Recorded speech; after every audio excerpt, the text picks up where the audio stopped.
32, a financial analyst in Denver, Colorado. Last week my brother texted, "Come join us for dinner, it's on the family." I should have seen the catch. At the restaurant I walked in hopeful despite everything.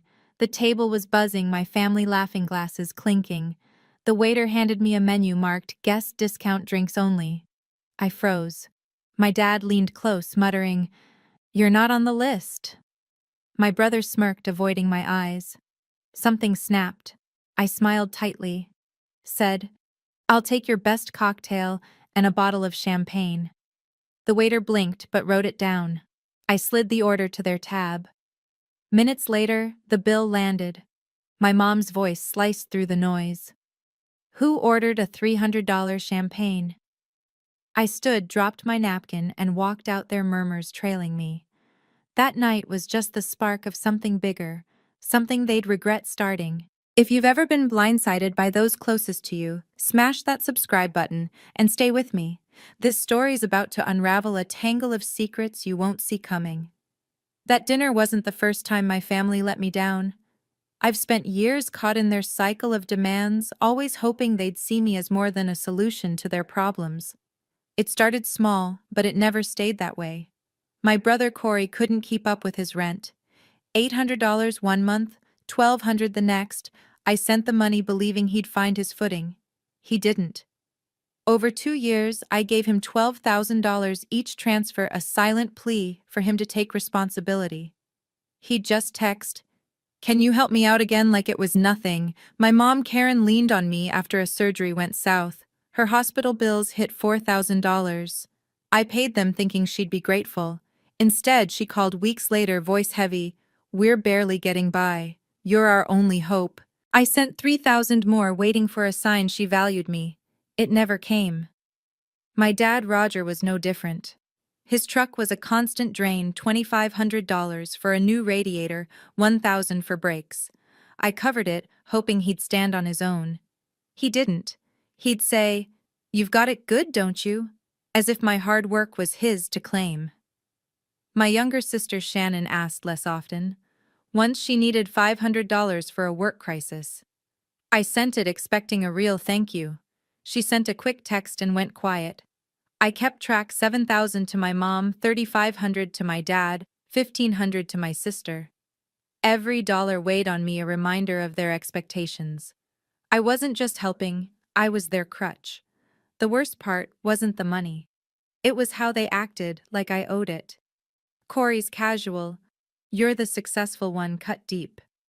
Karen's sighs about their struggles made me feel guilty for my own stability. Roger's gruff lectures about family duty left me hollow. I'd wait for a gesture, a word, anything to show they saw me as more than a wallet. Instead, they'd call with new requests, each one chipping away at my patience. I held on to the hope they'd change, that they'd see my sacrifices. Each time that hope slipped further away. My cousin Jason jumped in whenever I pushed back. "Family sticks together," he'd say, his tone sharp, like I was betraying them by hesitating. He wasn't after my money, he was guarding their system, making sure I stayed in line. His words stung, planting doubts. Was I wrong to want boundaries? Was I selfish for protecting what I'd earned? I wasn't. But his judgment made me second-guess myself. Growing up, I was taught family comes first. We weren't rich, but we scraped by in our Denver suburb. When I started my career, their requests felt reasonable. A few hundred here, 1,000 there. I wanted them to be proud to see my success as ours. But it shifted. Corey stopped trying to manage his finances. Karen's emergencies never ended. Roger acted like my income was theirs to tap. Even Shannon, who I thought got me, fell into the pattern. Their demands grew, and I was drowning in them. I tried to set limits once. Last year I told Corey I couldn't cover his rent again. He went silent, then said, "I'll figure it out." 3 days later, Karen called, voice breaking. "He's going to lose his place." I sent $1,000, trapped by guilt. Every time I said no, someone, Roger, Karen, Jason, would push back. "You've got it better than us," my dad would mutter. "Don't turn your back on family," Jason would say. Their words burrowed into me, making me question if I was the problem. I'd cave, hoping this time they'd respect me. They didn't. The stress was relentless. I'd check my bank account, see the gaps their requests left. I worked hard, save for a future, a home, maybe stability. But every dollar I gave pulled me further from that. I started dreading their calls, their texts, the weight of their voices. I wasn't living extravagantly, but they acted like I was.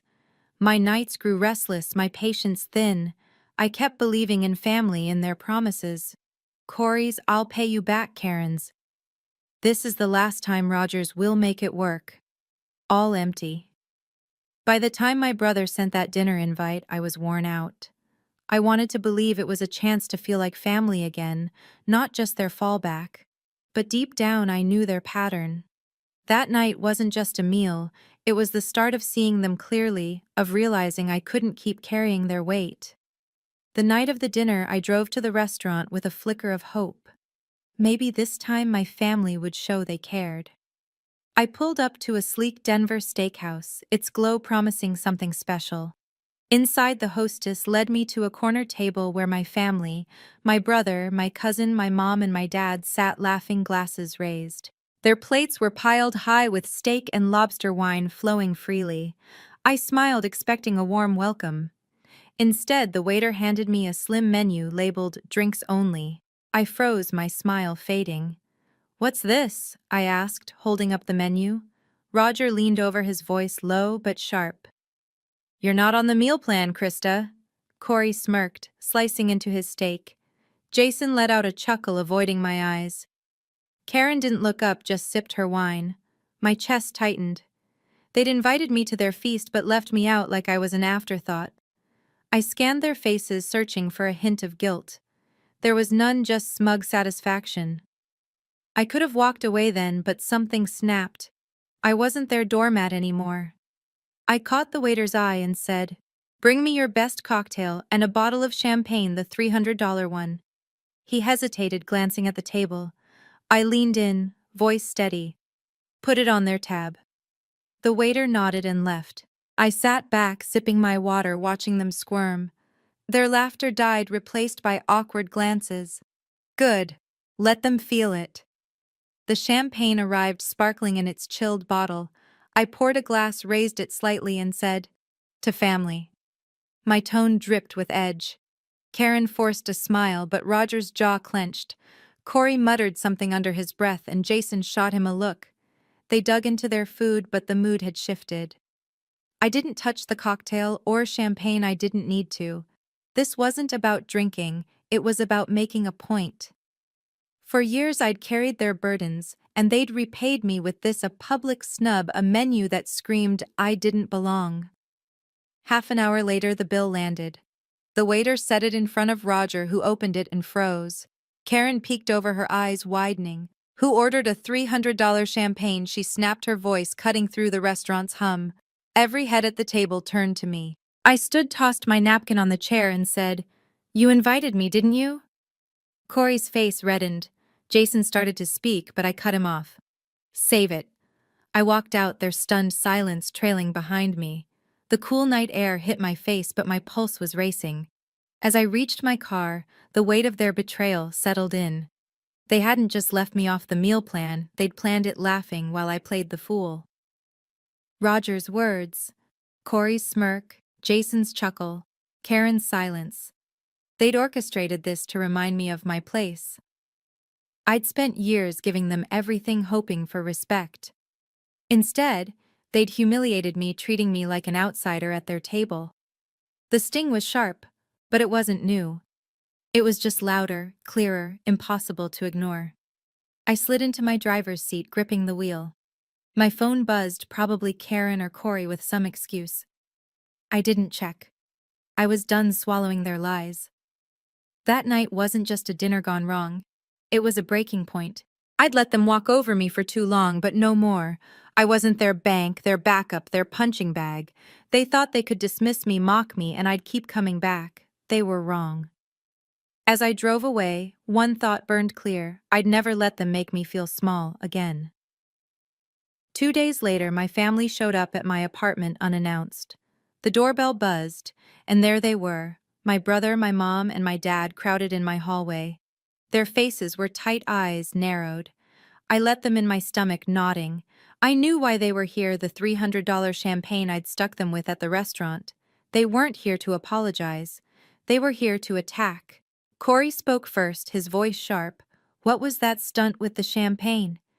He leaned against my counter, arms crossed like he had the right to demand answers. Karen chimed in, her tone accusing. You embarrassed us in front of everyone. Roger stood by the door, glaring. You think you're clever, huh? He said, his words heavy with scorn. I stood in the middle of my living room, heart pounding but steady. They thought they could corner me, guilt me into backing down. They were wrong. I took a breath and said, You invited me to a dinner where I wasn't even allowed to eat. You laughed about it. Their faces froze. Karen opened her mouth, but I kept going. I've paid for Corey's rent for years, covered your medical bills, Mom, fixed your truck, Dad, even helped Shannon when she asked. And you repay me with a drinks-only menu. Corey scoffed, rolling his eyes. Don't make it a big deal. It was just a mix-up. A mix-up, I almost laughed. You planned it, I said, staring him down. You're blowing this out of proportion, he said. We're family. You don't pull stunts like that. I didn't flinch. Karen's eyes welled up, her voice trembling. How could you do this to us? She said, as if I'd betrayed them. I recognized that tone, her old trick to make me feel guilty. It didn't work this time. I'm done, I said, my voice firm. I've carried you all long enough. No more money, no more favors. Roger's face reddened. You're cutting us off, he barked. After everything we've done for you, I met his gaze. What have you done, Dad? Tell me, because all I remember is giving. Corey threw his hands up. You're acting like we're leeches, he said. We're just struggling. I shook my head. Struggling doesn't mean humiliating me at a restaurant. Struggling doesn't mean laughing while I'm left out. The room went quiet, the air thick with their anger. Karen wiped her eyes, but I saw no real tears. Roger clenched his fists, muttering, ungrateful. Corey glared, his voice low. You'll regret this. I didn't waver. I regret letting you walk over me for years, I said. Get out. They didn't move at first, stunned by my resolve. I pointed to the door. Now. Karen gasped, clutching her purse. You're breaking our family apart, she said, her voice sharp. I didn't answer. Corey stormed out first, followed by Roger, who didn't look back. Karen lingered, her face a mix of hurt and fury. You've changed, she said. I nodded. Good. I shut the door behind her. I stood alone in my apartment, my pulse steady for the first time in days. Their accusations echoed, but they couldn't shake me anymore.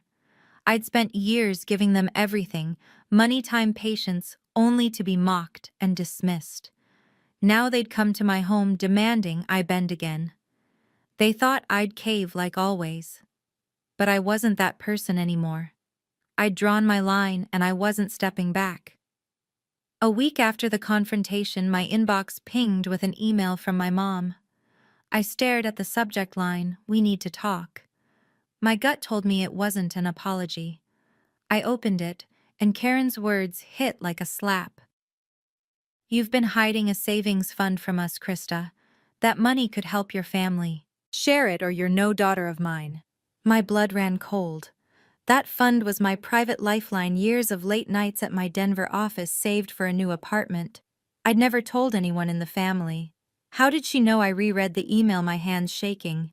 Karen didn't just demand the money, she accused me of betraying them, as if my hard-earned savings belonged to them. Her tone was sharp, entitled, like I'd stolen something by daring to plan my future. I sat at my desk, the silence of my apartment deafening. My family had mocked me at that dinner, attacked me in my own home, and now they were digging into my private finances. The violation burned deeper than any snub or shout. I needed answers. The only person outside the family who knew about my savings was my Aunt Linda. I'd mentioned it to her months ago during a rare coffee meetup, trusting her to keep it quiet. I dialed her number, my voice tight. Did you tell Karen about my savings, I asked? Linda hesitated, then sighed. I mentioned it to her, Krista. She was worried about the family and I thought I cut her off. You thought it was okay to share my private business? My voice rose, anger spilling over. Linda stammered, I didn't mean to hurt you. But she had. She'd handed my secret to the people who'd been draining me for years. I hung up, my chest heaving. Linda's betrayal was a new wound. I'd trusted her, thinking she was different outside their cycle of demands, but she'd fed their entitlement, giving them ammunition to come after me again. Karen's email wasn't just a request, it was a calculated move using my own dreams against me. I hovered over the delete button, then pressed it, erasing her words. They didn't get to control me anymore, not after everything. I wasn't taking chances with my future. I called a lawyer that afternoon, a contact from work who specialized in financial protection. I need to safeguard my assets, I told her, voice steady. My family's trying to get into my savings. She asked for details and I laid it out. Karen's email, Linda's leak, years of their demands. She promised to draft a plan, a trust to lock my saving steps, to shield my accounts. It wasn't cheap, but it was worth it. My money was mine, earned through my sweat, not theirs to claim. As I hung up, the weight of their intrusion settled in. That savings fund was more than money. It was my escape, my chance at a home, a life free from their grasp. Karen's email wasn't just greedy. It was an invasion, a demand to rip away my security. Linda's role hurt worse. She'd been my confidant, the one I thought understood. Now I saw her clearly complicit in their game. They weren't just after my money anymore. They were trying to break my resolve. I leaned back in my chair, staring at my laptop screen. My phone stayed silent. No calls, no texts from Corey, Jason, or Roger since I'd kicked them out. Karen's email was their new tactic, a way to guilt me back into line. But I wasn't the same Krista who'd caved to their tears or lectures. I'd spent years giving them everything only to be mocked, dismissed, and now exposed. This wasn't just about money, it was about my right to my own life. I closed my laptop, my decision clear. I wasn't just protecting my savings, I was guarding my future. They'd crossed a line, thinking they could demand what I'd built. Linda's betrayal showed me no one in that family could be trusted, not with my plans, not with my peace. I'd let them in too long, but that was over. My dreams were mine, and I'd fight to keep them no matter what they threw at me next. 2 weeks later, my phone lit up with notifications. I glanced at the screen, expecting work emails, but it was Facebook and Instagram buzzing with activity. My stomach dropped as I opened a post from my brother Corey. It was a vague, biting caption. Some people turn their backs when family needs them most. The comments were worse. My dad Roger wrote, shameful behavior. My mom Karen added, we raised her better. My cousin Jason chimed in, selfishness hurts everyone. Their words stung, each one a public jab meant to paint me as the villain. I scrolled further, my hands trembling. Corey had posted a photo from the restaurant dinner, my empty chair in focus, with a caption, guess who bailed Jason? Shared it, adding priorities. Right friends I hadn't spoken to in months, liked the posts, some even commenting. What happened? Or, that's cold. My inbox filled with messages from old classmates, coworkers, even a distant cousin. Is this true? Krista? Why are you fighting with your family? The questions piled up, each one twisting the knife. They didn't know the years I'd spent bailing them out, only the story my family was selling. I sat on my couch staring at my phone. The hurt was raw, like a wound reopened. They weren't just attacking me privately anymore, they'd taken it public, airing their lies to anyone who'd listen. Corey's post was calculated, framing me as heartless. Jason's share was a power play, leveraging his clean image to make their story stick. Karen and Roger's comments sealed it, rallying strangers to judge me. They wanted to shame me into submission, to make me feel small in front of the world. I wanted to fire back, to post a rebuttal exposing their years of demands. But I stopped myself. Responding would only fuel their drama, giving them the attention they craved. Instead, I muted their profiles and set my accounts to private. My finger hovered over the block button, but I held off. I wasn't running from them. I was done playing their game. Their posts couldn't undo the truth I'd given everything, and they'd thrown it back in my face. The messages from friends hurt most. A close colleague, Sarah, texted, "Saw your brother's post. You okay?" Another friend, Mike, wrote, "Didn't know things were this bad with your family." I read their words, my throat tight. I typed replies, then deleted them. How could I explain years of manipulation in a text? How could I sum up the dinner snub, the confrontation, the email demanding my savings? I left their messages unanswered, the isolation sinking in. Their questions weren't cruel, but they carried my family's narrative, not mine. I leaned back, my apartment quiet except for the hum of my phone. This wasn't just about hurt feelings, it was a deliberate campaign to ruin my name. They'd lost their grip on my money, so they'd turned to public opinion, hoping to break me. But I wasn't breaking. I'd protected my savings, set boundaries, and now I needed to end this for good. I started planning a final meeting, one where I'd face them on my terms, not theirs. I grabbed a notebook and wrote down what I'd say. No yelling, no tears, just the truth. I'd tell Corey his post didn't change the fact that I'd carried him for years. I'd tell Jason his loyalty to them didn't make him noble. I'd tell Karen and Roger their comments only proved they saw me as a tool, not a daughter. This meeting wouldn't be about changing them, they'd never change. It was about closing the door, making it clear I was done. As I wrote, my resolve hardened. Their social media stunt was their last weapon, and it hadn't worked. I wasn't the selfish one, they were twisting my life into their story for likes and sympathy. I'd spent too long letting them define me. Now I was taking that power back. This final confrontation would be my stand, not for their approval, but for my peace. I closed my notebook, ready to face them one last time. 3 weeks later, Corey texted about another family dinner. I almost ignored it, but this was my chance to end things for good. I drove to a small Denver diner, its neon sign flickering. Inside, my family, my brother, my cousin, my mom, my dad, and my younger sister, sat at a corner booth, their faces tense. I slid into the seat, my notebook plan from weeks ago clear in my mind. This wasn't about reconciliation, it was about closure. Corey started, his voice dripping with sarcasm. "Nice to see you show up, Krista." Karen leaned in, her tone sharp. "Your little online silence didn't fix anything." Roger grunted. "Still acting high and mighty?" Jason crossed his arms, adding, "You've been dodging us, acting selfish."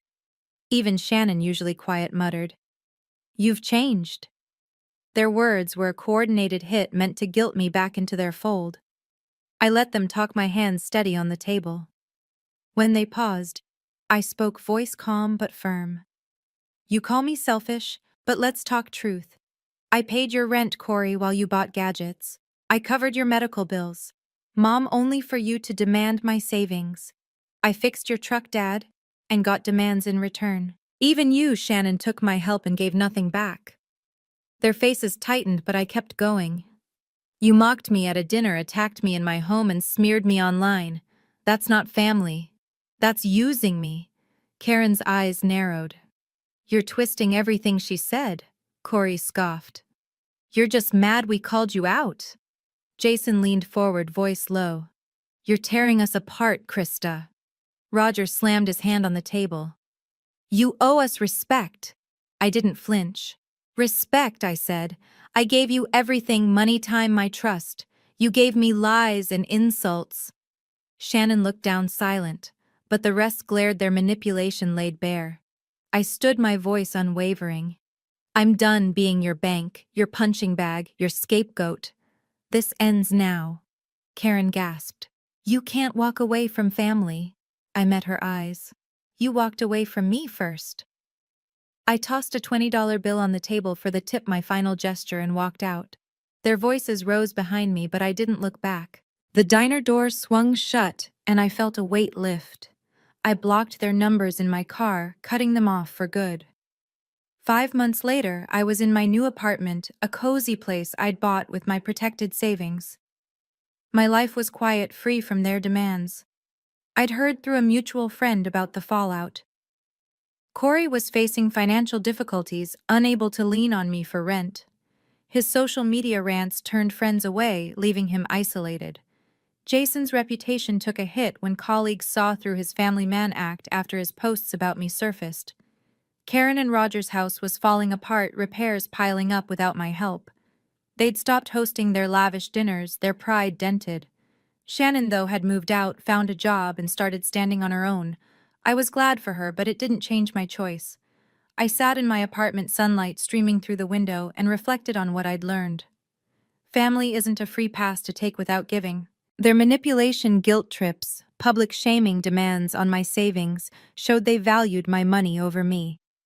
Cutting them off wasn't easy, but it was right. Prioritizing myself wasn't selfish. It was survival.